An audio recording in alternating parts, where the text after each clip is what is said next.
Les crises, les bouleversements et la maladie ne surgissent pas par hasard.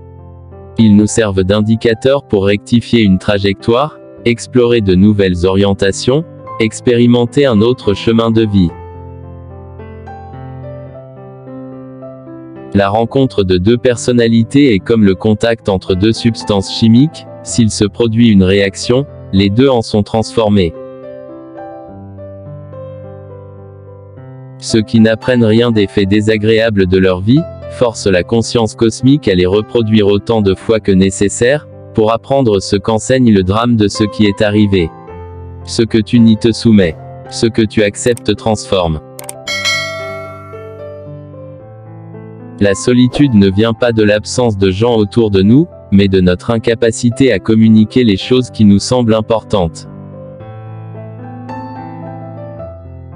On ne peut voir la lumière sans l'ombre, on ne peut percevoir le silence sans le bruit, on ne peut atteindre la sagesse sans la folie. Tu n'y verras clair qu'en regardant en toi. Qui regarde l'extérieur rêve, qui regarde en lui-même s'éveille. Ce qu'on ne veut pas savoir de soi-même finit par arriver de l'extérieur comme un destin. Ce n'est pas en regardant la lumière qu'on devient lumineux, mais en plongeant dans son obscurité.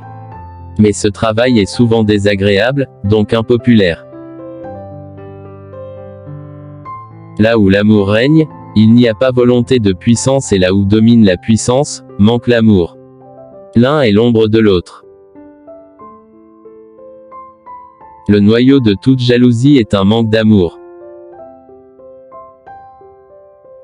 Tu veux un monde meilleur, plus fraternel, plus juste.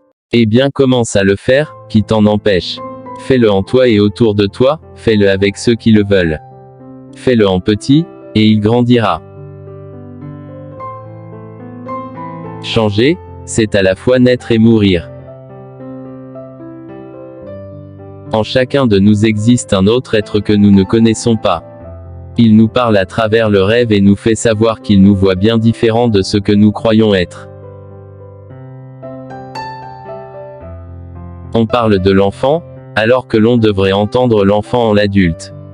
Car il y a dans l'adulte un enfant éternel toujours en état de devenir, jamais terminé, qui aurait besoin constamment de soins, d'attention et d'éducation.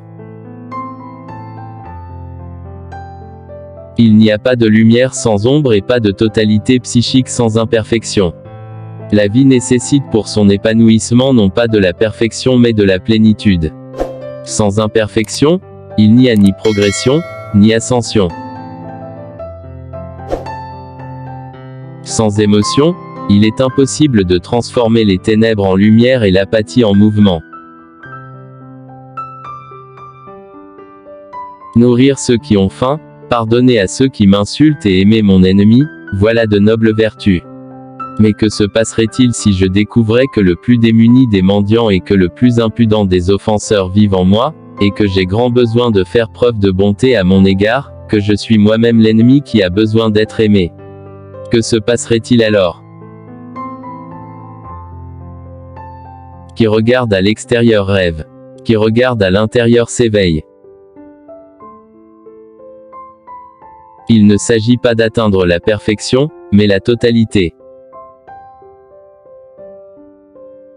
Si tu retiens celui qui s'éloigne, tu pourrais barrer le chemin à celui qui veut se rapprocher.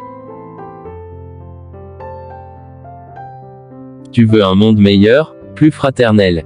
Eh bien, commence à le faire, fais-le en toi et autour de toi, fais-le avec ceux qui le veulent.